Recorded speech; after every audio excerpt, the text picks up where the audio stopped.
Who would you say gave you your first start? As far as what? Just getting on in the industry. I've heard hands that, down. There's two guys. because I was about to. There's two people. Okay. That's all right. It first starts with this crew. These promoters, they were called the Love Brothers. Okay. The Love Brothers are hands down the guys who got me from Ocean Avenue and said, we got a party in Times Square and we're going. How you know about them? Well, because they were always traveling. It was Jose, Eric, and David Delgado. Okay. These three brothers. And the fourth guy would have been Miguel. Miguel used to dance back in the days. You know Miguel, right? He passed away. Miguel. He was a clothing designer. Oh yeah, little Dominican kid. Oh yeah. Okay, so Miguel used to. Okay. Those four. I didn't know he was one of the Love Brothers. Yeah, he was definitely part of it. It's Love Brothers M Series, and I used to do these little mixtapes, and my boy Jose heard my mixtape, but he was like, "All right, I'm bringing my brothers through, and we're gonna try you out for this club." Okay. So I said, "All right, bet." So they wanted me to do this blend that I used to always do with sucking MCs into After 7. I can't believe you remember this. It was yesterday. Uh-huh. And I don't know, I did some blends and a little bit of cutting, and I did like some prints, and it was just all over the place, but it was neat, it was clean, and they were really impressed. They were feeling it. Mm-hmm. So then he said, "We're gonna pay you $300 a night He was hyped. to come." I said, what? $300 a night to do what? To do this? I do this for free. Right. So we go. First week, nobody shows up. Second week, nobody shows up. Third week, nobody You still shows got paid? up. No. Oh. I'm 900 in the hole now. They owe me 900.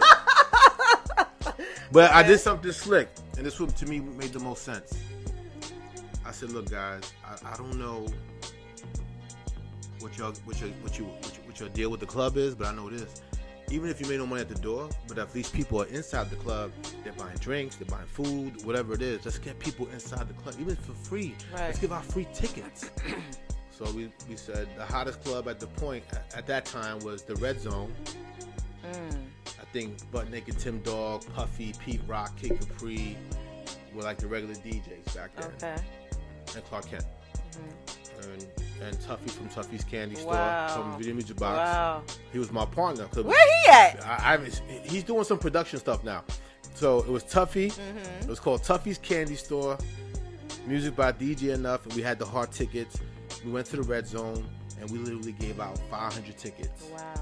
That Sunday night, because it was the first Sunday night, like I can remember doing a hip hop party before the tunnel. Sorry, Flex.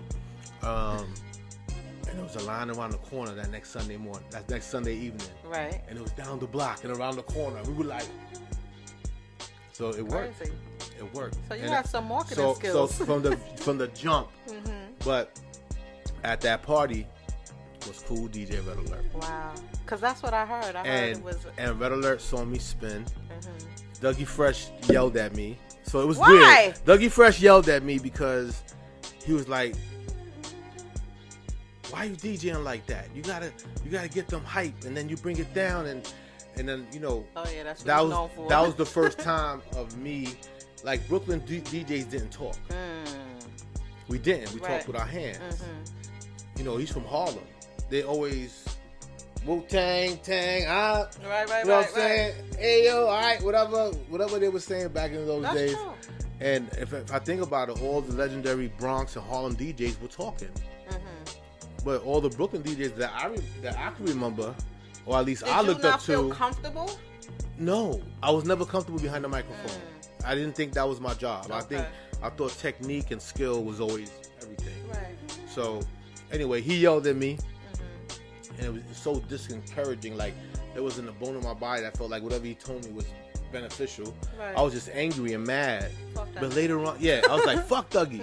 But later on, I understood what he was trying to say because I learned what the power of the microphone was. But anyway, Red Alert was at that party, and Red came to me and said, "Let's talk. Let's build. Let's do some stuff. Shout out to Red Alert, by the way, Of course. because We love Uncle Red. just a side note, I just want to say Red Alert has supported us, and I mean when I was zilch, you understand? And Red Alert was one of those, it's a couple Everybody. of other, yes, but Red though, Yes, Red. Red gave me love. Yep. The little girl from Brooklyn that nobody had no industry connects and none of that shit. But I just So Red, so I know that's how I feel, the same way you feel. And he's like, come meet with me and let's talk. And I'm like, all right, cool. But I don't think Red knows what he's done to people. We had beepers, I think, back then. And I gave him my beeper number. And I think you sure it wasn't a two-way? It was a beeper. I don't know, might have been. But he beat me, and I was supposed to meet him or something. I went to his house. He was living in Harlem. Red beat you? Yeah, something. Went to his house, and it was just funny watching him, like the local hero, literally living in the hood still. And having interest in you. And the UPS man, the FedEx man, the regular mailman, they came with boxes and boxes of, I guess, records. Right. He would get cases of them. And I'm like, I was looking at it like that was gold. Like, oh my God. And his mom was there at the time. Rest in peace, mama. And anyway, make a long story short, he told me a vision. He says, I would like you to start holding me down on the radio. I was like, what? I said, nah, I'm not, whatever. So I thought he was crazy. That was a conversation, and then it wasn't like 2-3 months later. Time went by. Right. I saw him again at a club. It was called Spodiotes. It was on 23rd and 12th at the time. And I'm DJing in that club, and he said, it's time. Remember that time we talked about the radio stuff? I said, stop lying. You drunk, Red. Because, Red was known for drinking this thing called poo-poo juice. Which was like Myers rum and pineapple. That was his favorite drink. What kind of rum? Myers rum. Okay. It's a Jamaican rum. Okay. Yeah. Myers rum and pineapple juice. And he called it poo-poo juice. So I said, Red, you on your poo-poo juice. Stop. Like, whatever. But he's like, no, I'm serious. But at the whole night, was that hot? At the time, he was at 98.7? He was at Kisto. Right. He was at Kisto. But Flex was leaving Kiss FM because Flex was also Red's apprentice. Okay. And he was leaving to start Hot 97. Okay.